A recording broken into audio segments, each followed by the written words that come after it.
نحمده ونصلي ونسلم على رسوله الكريم اما بعد فاعوذ بالله من الشیطان الرجیم بسم اللہ الرحمن الرحیم الا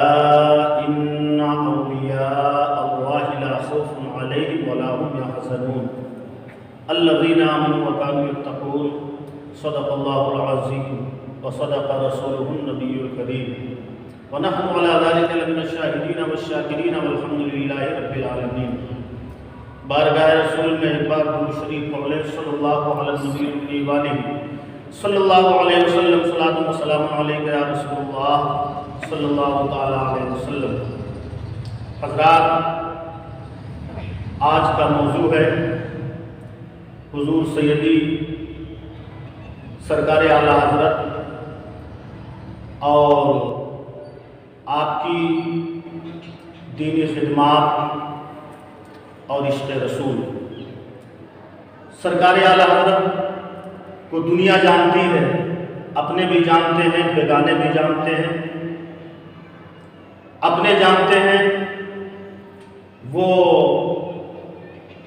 ان کے جاننے کا انداز اور ہے، جو بیگانے جانتے ہیں، غیر جانتے ہیں، ان کے جاننے کا انداز اور ہے، کیونکہ سرکار اعلیٰ حضرت نے اپنی ساری زندگی میں ایسا درس دیا ہے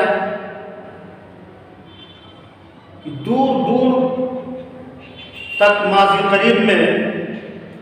اعلیٰ حضرت جیسی شخصیت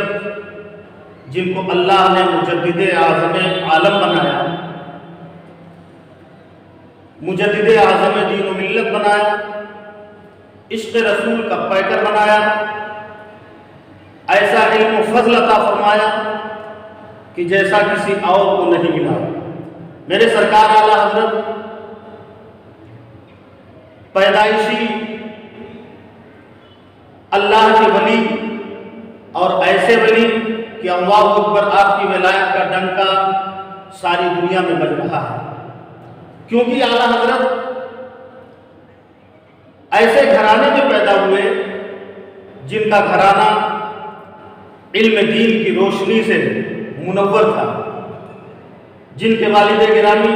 حضرت مولانا نقی علی خان رحمۃ اللہ تعالی علیہ بریلی شریف کی سرزمین پر اپنے علم و فضل کا دریا بہا رہے تھے۔ ان کے گھر میں چاند سا بچہ جب پیدا ہوا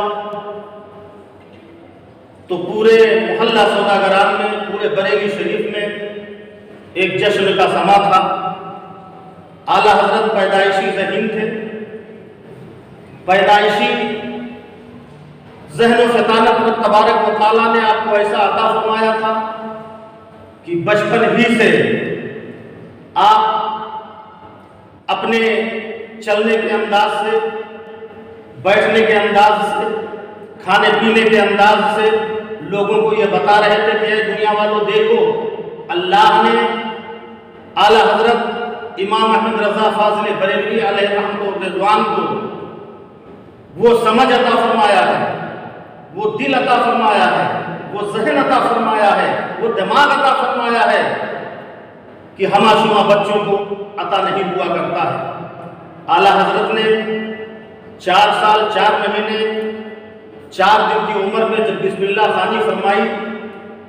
تو اللہ اکبر، اپنے ہی گھر میں،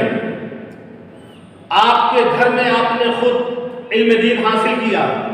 کہیں کسی اور استاد کے پاس جا کر علم دین حاصل نہیں کیا۔ آج کل لوگوں میں مشہور ہے کہ اشرف علی تھانوی اور امام احمد رضا ایک مدرسے میں پڑھتے تھے اور آپس میں کچھ تناؤ ہوا، کچھ تنازع ہوئے، تو اس سلسلے میں ان دونوں لوگوں میں الگ الگ فرقے بن گئے۔ انہوں نے اپنا بریلوی فرقہ بنا لیا، انہوں نے اپنا دیوبندی فرقہ بنا لیا، وہابی فرقہ بنا لیا۔ ایسا کچھ نہیں ہے، کتابوں سے ثابت ہے کہ اعلیٰ حضرت اپنے گھر کے علاوہ کسی مدرسے میں تعلیم حاصل کرنے گئے ہی نہیں۔ تو جب اعلیٰ حضرت کسی دوسرے مدرسے میں تعلیم حاصل کرنے نہیں گئے تو پھر اعلیٰ حضرت کا اور اشرف علی تھانوی جو پیشوائے وہابیہ ہے اس کا اور آپ کا ساتھ ہونا پھر ناممکن ہے۔ حضرت اعلیٰ حضرت عظیم البرکت علیہ رحمت و رضوان نے چند سال کی عمر میں آپ نے ناظرہ مکمل فرمایا قرآن مقدس کا، اور ناظرہ مکمل فرمانے کے بعد 6 سال کی عمر میں، جو 6 سال بچوں کا سن شعور نہیں ہوا کرتا ہے، اس 6 سال کی عمر میں سرکار اعلیٰ حضرت نے ہدایت النحو کی عربی میں آپ نے شرح فرمائی ہے۔ اللہ اکبر۔ 8 سال کی عمر میں آپ نے بہترین اصلاحی تقریر فرمائی ہے۔ 13 سال کی عمر میں آپ کو سند فراغت آپ کے والد ماجد سے عطا ہوئی ہے۔ اللہ اکبر۔ اعلیٰ حضرت کی وہ ذات گرامی ہے، اعلیٰ حضرت عظیم البرکت، پھر اور عمر بڑھتی جا رہی ہے، اعلیٰ حضرت علم و فضل کا شہرا ہوتا جا رہا ہے، اعلیٰ حضرت پوری دنیا میں چھاتے چلے جا رہے ہیں،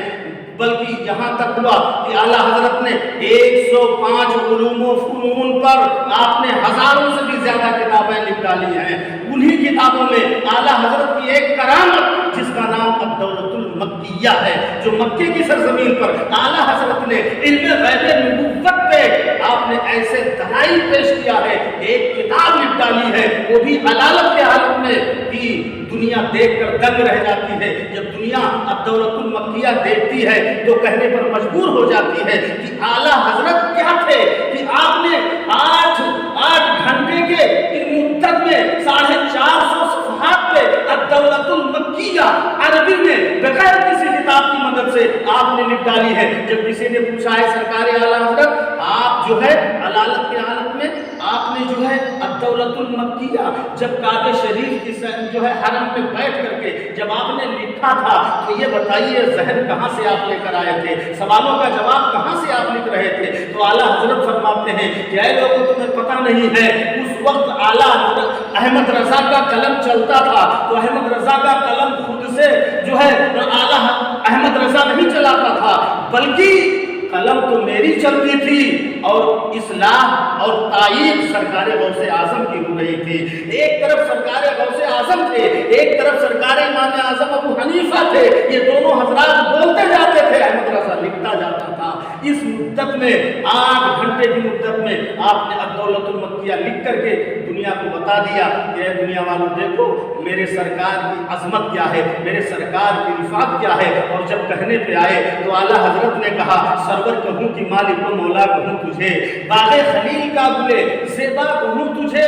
یا رسول اللہ علیہ السلام آپ جیسا دنیا میں کوئی نہ آیا ہے نہ آ سکتا ہے۔ اسی لیے اعلیٰ حضرت نے فرمایا سب سے اعلیٰ و اولا ہمارا نبی، سب سے بالا و اعلیٰ ہمارا نبی، سب چمک والے اجلوں میں چمکا کیے، اندھے شیشوں میں چمکا ہمارا نبی، اور کیا خبر کتنے تارے کھلے چک گئے پر نہ ڈوبے نہ ڈوبا ہمارا نبی، خلق سے اولیاء، اولیاء سے رسول اور رسولوں سے اعلیٰ ہمارا نبی، غمزدوں کو رضا مزدہ دیجے کی ہے، بے کسوں کا سہارا ہمارا نبی۔ اعلیٰ حضرت جہاں پر ایک عظیم عالم دین تھے، فقیہ تھے، مجدد تھے، مفتی تھے، مدبر تھے، وہیں پر آپ جو ہے ایک بہت بڑے عاشق رسول تھے، نائب رسول تھے۔ اعلیٰ حضرت کو عاشق رسول کہلانے کا حق تھا، نائب رسول کہلانے کا حق تھا۔ آپ کی ذات سے بے شمار کرامتوں کا بھی ظہور ہوا ہے۔ اب ایک کرامت آپ حضرات کے سامنے پیش کر رہا ہوں۔ اعلیٰ حضرت سفر حج پہ جا رہے ہیں،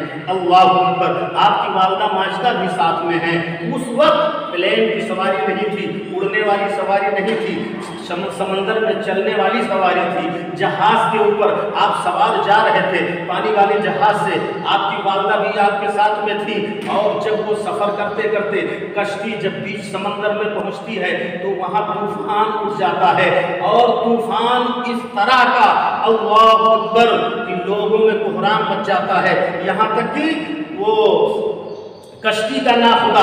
ملاح جس نے کہہ دیا کہ اے لوگوں اب کشتی کا بھنور سے نکلنا مشکل ہے، یہ بھنور سے کشتی اب نکل نہیں سکتی ہے، لہٰذا اب تم لوگ اس خدا کو یاد کرو، پروردگار کو یاد کرو، اپنے رب کو یاد کرو، اب ناممکن ہے اس سے نکلنا، اب توبہ و استغفار کر لو۔ لوگوں میں کوہرام مچ گیا، پوری کشتی میں ایک طوفان بپا ہو گیا، لوگ سوچ رہے ہیں اب کیا کیا جائے، کوئی اللہ اللہ کا نعرہ لگا رہا ہے، کوئی یا اللہ المدد کا نعرہ لگا رہا ہے، کوئی کچھ نعرہ لگا رہا ہے، مگر اعلیٰ حضرت ہیں، امام احمد رضا عاشق رسول ہیں کہ اللہ اکبر عشق رسول میں مست بیٹھے ہوئے کشتی میں آرام سے سکون سے خاموشی سے بیٹھے ہوئے ہیں۔ آپ کی والدہ محترمہ